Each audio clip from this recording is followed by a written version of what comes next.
Hi, my name is Colby Curtis, and this is case study number 2 for Ethics and Dilemmas in Mass Communication. Today I'm going to be discussing the New York Times Code of Ethics case. Ethics codes are important for specific practices under certain social, economic, and political conditions. To some, they are generalized rules that can be loosely followed depending on the situation. But to others, the codes are helpful and provide guidance for journalists and photographers. In 2003, the New York Times published their new Code of Ethics online. This was the first time ever that Times had given this information to the public. It was directed toward all members of the news and editorial departments whose work directly affected the paper. The new Code of Ethics primarily focused on conflicts of interest. Conflicts of interest are based on the relationship between the reporter and the source. It didn't mention anything about accuracy or fairness, and only one line regarding privacy. The new code required disclosure of staff's yearly speaking fees in excess of $5,000, and it forbids staff from accepting gifts, tickets, discounts, or other inducements. Staffers were not allowed to invest in other companies. They weren't allowed to give money to candidates or causes. They weren't allowed to march in support of public movements. And they weren't allowed to speak or appear on other media platforms. Staff members were also required to notify supervisors of family members involved in any political activities. Staffers could not talk to other companies about Times' plans, operations, or policies, and they could not do any freelance work with any other media platform. Yes, all managers and owners of influential publications should adhere to a code of ethics, just like all other employees. When the leaders of a business do not follow the set standards, it challenges the point of having the ethics code in the first place.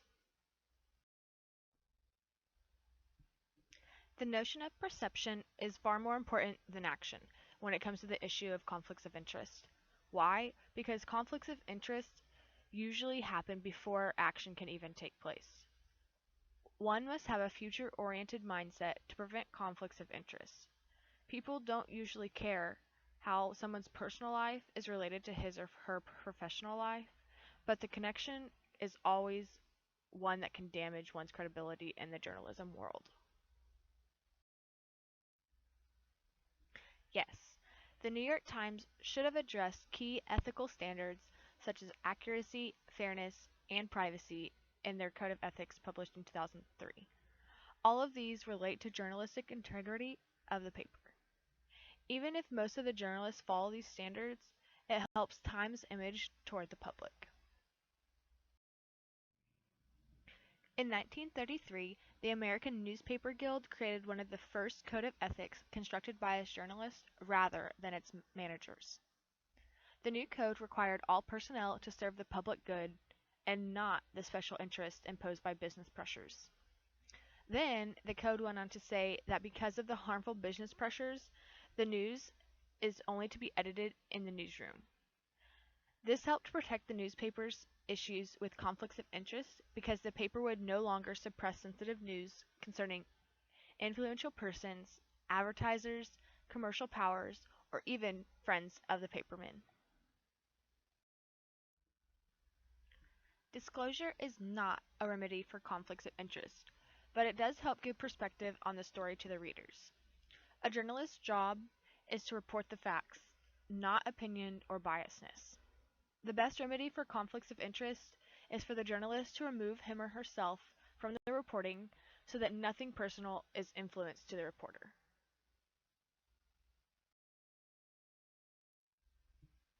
No, there should be a set standard regarding conflicts of interest that all journalists must follow. Having differences based on market share defeats the purpose of having the journalistic code of ethics. Every journalist should be treated equal, no matter how small a paper he or she works for.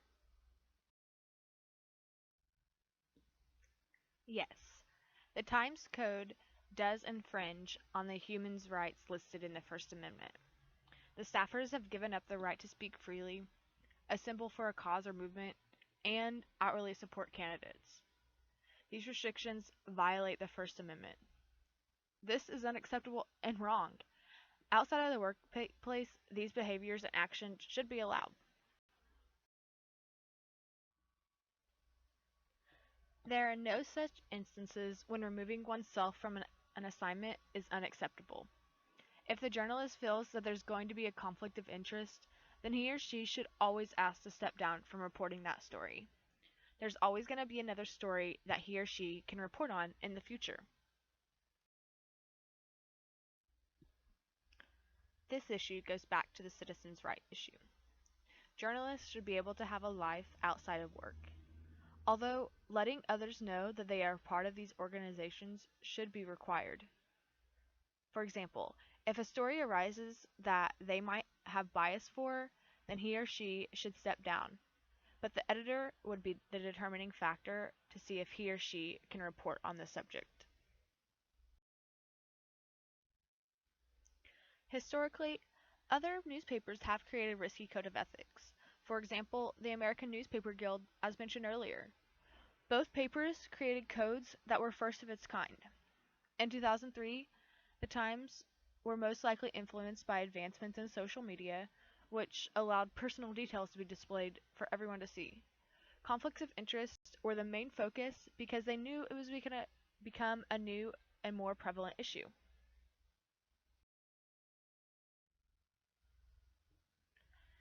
Jason Blair was a New York Times reporter from 1999 until 2003.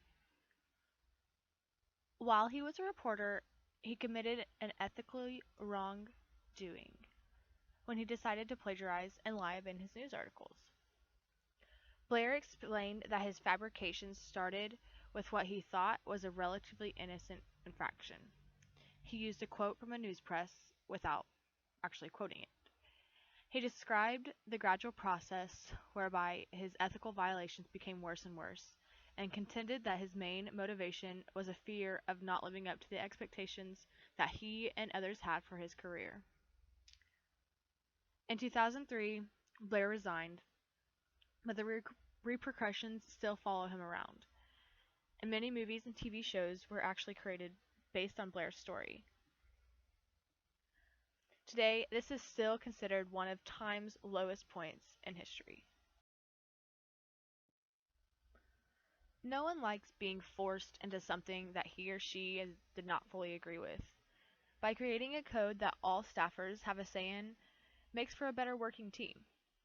If the Times had the journalists create a new code of ethics, then maybe they could have noticed the plagiarism that Jason Blair was committing. Today, it seems that the New York Times places a high value on positive image of owners and financial supporters of the paper. It's understandable because the newspaper industry is falling because of the internet as a news source. However, it's still unacceptable. The Times can actually now compete with internet newspapers by creating its own website. The public trust is always more important than the financial health of the paper.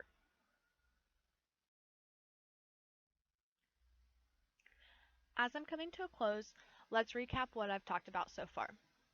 So, each staff member of a newspaper or television station should be required to follow the set ethical code despite rank, location, or readership. The New York Times Code of Ethics primarily focused on conflicts of interest. Conflicts of interest are based on the relationship between the reporter and the source.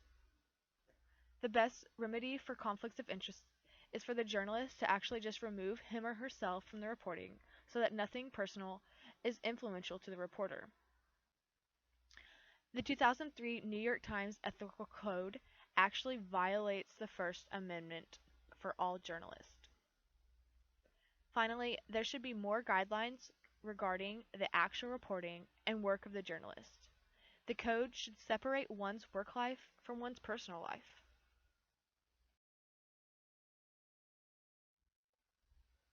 Alright, that's all I have. So thank you guys for listening. And as always, if you have any comments or questions, please feel free to email me.